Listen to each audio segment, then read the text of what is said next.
the shadow of the monumental discovery by Dozen Minus, a parallel narrative unfolds within the clandestine walls of Aeon Genesis, a facility shrouded in secrecy and known only to a select few at the zenith of global scientific and technological prowess. Here I've thrived under the guise of a theoretical physicist and a master coder, a dual expertise that positioned me uniquely within the organization's echelons. Aeon Genesis, much like its unnamed counterpart, operated on the fringes of known science, delving into realms that bordered on the metaphysical. My journey began not with a quest for fame or recognition, but with an insatiable curiosity about the fabric of our reality. Aeon Genesis, for all its mystery, offered an unparalleled opportunity to explore these boundaries. The organization's ethos, albeit rigid and unyielding, fostered an environment where the impossible seemed merely a challenge to overcome. It was here that I embarked on a project that would redefine the boundaries of human understanding. The project, codenamed Celestial Tapestry, was ambitious, aiming to simulate the universe from its nascent stages to the unfurling of galaxies and the dance of celestial bodies. The endeavor required a fusion of theoretical physics and advanced coding, a synthesis that consumed the better part of a decade. Yet, it was not the creation of the universe that intrigued me the most. It was the possibility of glimpsing into the future, of understanding the destiny of our cosmos, and, perhaps, of humanity itself. Upon the completion of Celestial Tapestry, the revelation was profound yet harrowing. The simulation unveiled a future marred by cataclysms and rebirths, a cyclic odyssey of creation and destruction. But amidst the cosmic ebb and flow, an anomaly emerged, a shadow that seemed to exist outside the predetermined laws of the simulation. This shadow, much like the ripple from the parallel narrative, defied explanation. It was during a late-night session, the hum of the supercomputers a constant backdrop, that the shadow coalesced into a form both mesmerizing and terrifying. A voice, devoid of emotion, yet imbued with an ancient wisdom, spoke of a destiny that was mine alone to bear. It spoke of a future that was written yet unwritten, a paradox that threatened to unravel the very essence of my being. The entity revealed itself as the guardian of the threshold, a sentinel of the paths not taken, the futures unexplored. It warned of the dangers of peering too deeply into the fabric of the cosmos, of the hubris of humanity's quest for ultimate knowledge. The future, it proclaimed, was a tapestry of infinite possibilities, each thread representing a choice, a chance, a change. And then, silence. The simulation crashed, leaving behind a labyrinth of unanswered questions and a mind teetering on the brink of madness. The Guardian's words echoed in the void left by the collapsed simulation, a reminder of the limits of human understanding and the dangers of venturing beyond them. Outside, the world remained oblivious to the cosmic drama that had unfolded within the confines of Aeon Genesis. The night sky, a tapestry of stars and mysteries, seemed to mock my newfound knowledge with its serene beauty. But the encounter with the Guardian of the Threshold had changed something fundamental within me. The realization that the future was not a fixed path, but a myriad of possibilities, opened a new horizon of understanding. It was a revelation that, despite the warnings, ignited a spark of defiance. The project Celestial Tapestry might have ended, but the quest for knowledge, for understanding the mysteries of the universe, was far from over. The Guardian had shown me a glimpse of the unfathomable, a challenge to the very foundations of my beliefs. As I walked out of Aeon Genesis, the weight of the unknown pressing down on me, I knew that the journey was just beginning. The shadow of the future loomed large, a riddle wrapped in a mystery, an invitation to explore the uncharted territories of existence. And so, armed with the knowledge of the possible and the warning of the guardian, I stepped into the unknown, ready to face whatever the future might hold. The path was uncertain, the dangers real, but the quest for understanding, for piercing the veil of reality, was a siren call I could not resist. In the end, it was not about changing the future, but about understanding the infinite possibilities that lay before us, each choice a thread in the celestial tapestry of existence. The journey was the destination, and the quest for knowledge eternal. In the fleeting minutes before the ripple's inexorable advance, my thoughts raced through a myriad of possibilities. Each theory more desperate than the last, I couldn't shake the feeling that there was something I could do to alter my fate. The ripple, a harbinger of an unfathomable future, had claimed there was no escaping the natural course. Yet, its very existence contradicted the deterministic universe I had so meticulously simulated. If the universe was truly predetermined, how could something as anomalous as the ripple emerge? That realization ignited a spark of defiance within me. The ripple claimed all things had been written and rewritten, suggesting a fluidity to fate that contradicted its assertion of determinism. Perhaps, in my act of observing the future, I had somehow branched reality into a new direction, one where the ripple existed. If that was the case, could another action of mine branch it once more, away from this apocalyptic end? With time ticking away, I focused on the simulation. It was clear now that the ripple wasn't just a glitch or anomaly. It was a sentient entity or phenomenon with its own agenda. Its ability to communicate, to respond to my inquiries, hinted at an intelligence that operated beyond our conventional understanding.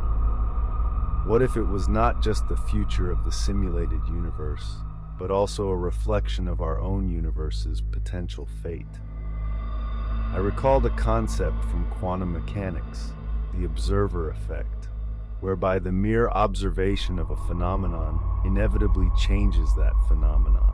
Had my observation of the universe's future somehow brought the ripple into existence? If so, might there be a way to reverse its manifestation, or at least mitigate its impact? Determined to find answers, I opened my laptop once more, not to resume the simulation, but to analyze it. I scrutinized the code for any hint of how the ripple had integrated itself into the program. It was a long shot, but if I could understand its mechanism, maybe I could find a way to isolate it, communicate with it, or even control it. As I pored over lines of code, the ground beneath me trembled slightly, the ripples advance. Time was almost up. Yet, amidst the encroaching darkness, a sliver of hope emerged. I noticed irregularities in the simulation's data logs coinciding with the ripple's appearance. These weren't random glitches. They followed a distinct pattern, almost like a message or a signature. Harnessing every ounce of my coding expertise, I crafted a subroutine designed to interact with these irregularities. It was a digital message in a bottle, cast into the virtual sea of my creation. If you are sentient, I typed, then you must understand the value of existence. My actions were not meant to challenge or usurp, but to understand. If there's a path that avoids destruction for both our realities, reveal it. I executed the subroutine, and the trembling stopped. The world held its breath.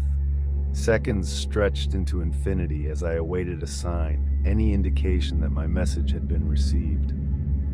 Then the laptop screen flickered, not with the destructive force of the ripple, but with a new pattern of light. Words formed from the chaos, understanding sought, path exists, observer's role pivotal, choice granted. The message was cryptic, yet it offered a glimmer of hope. The ripple, for all its terrifying power, was engaging in dialogue. It recognized my role as the observer, the catalyst for change. The choice it referred to remained unclear, but the mere mention of it suggested that the deterministic end I feared might not be set in stone. With renewed purpose, I replied, "What choice? How can I alter our course?" The response came quicker this time. Observer must choose, continue observation with consequences, or intervene, accept uncertainty. Ripple's nature tied to observer's action. The meaning was clear, yet daunting. To continue observing would mean accepting the ripple's encroachment and all its implications. But to intervene, to actively attempt to alter the course of events, would introduce a level of uncertainty that could either save or further doom us all. The ripple had laid the foundation for a decision that went beyond scientific curiosity. It was a moral quandary. The fate of my reality, and potentially others, hinged on my next action. With the ripple mere moments from enveloping me, I closed my laptop and stood, facing the abyss. I chose to intervene. Harnessing every shred of knowledge and instinct, I took a leap of faith into the unknown, prepared to confront the ripple and whatever lay beyond. The world around me seemed to warp and twist as I stepped forward, the boundary between realities blurring. What happened next is difficult to describe. It was as if I had stepped outside of time itself, confronting the ripple not as a destructive force, but as a gateway, a juncture between possible futures. With my intervention, the path forward was no longer fixed. The ripple receded, not with resignation, but with acknowledgement of the choice made. In the aftermath, the world returned to normalcy, or at least a semblance of it. But it was changed, subtly altered by the knowledge of what could have been and what might still be. The ripple had vanished, but the lessons it imparted remained. We are not merely passive observers of our fate. We are participants, capable of steering the course of our destiny through our actions and decisions. As for me, I returned to my work, but with a new perspective. The boundaries between science and the unknown are not to be feared, but explored, with caution, respect, and an understanding that some answers come with great responsibility. The ripple had given me a glimpse of the future, but it was up to us, all of us, to decide what to do with that knowledge. The story of the ripple may seem like a cautionary tale, but it is also a reminder of our potential to face the unknown, to challenge the deterministic confines of our understanding, and to choose a path forward that embraces both the perils and the possibilities of the infinite unknown. As I settled into the new normal, with the ripple no more than a distant memory, I couldn't shake off the feeling that something fundamental had shifted. Life continued, seemingly unaffected by the events that had transpired, yet I felt an underlying dissonance, like a note out of tune in an otherwise harmonious symphony. The world looked the same, but the air carried a different charge, and the people, while outwardly identical, seemed to possess an intangible aura of change. Months passed, and I delved deeper into my research, driven by an insatiable curiosity and a newfound responsibility to understand the boundaries I had pushed. The simulation, once a groundbreaking achievement, now felt like a Pandora's box, its contents both a blessing and a curse. I couldn't help but wonder about the nature of the ripple and the choice it had presented me. Had my intervention truly averted disaster, or had it merely postponed the inevitable? Then, on an otherwise ordinary day, the truth revealed itself in the most unexpected way. While reviewing data from a series of new experiments designed to probe the fabric of reality, I noticed anomalies eerily reminiscent of those preceding the ripple's appearance. But this time, they were different, more structured, as if encoding a message. With a mix of anticipation and dread, I decoded the anomalies, and the message they revealed was chilling. Path chosen. Cycle continues. Observer integral. The end is not the end. The revelation struck me like a bolt of lightning. The ripple hadn't been averted. It had been integrated into the very essence of our reality. By choosing to intervene, I hadn't prevented the future I feared.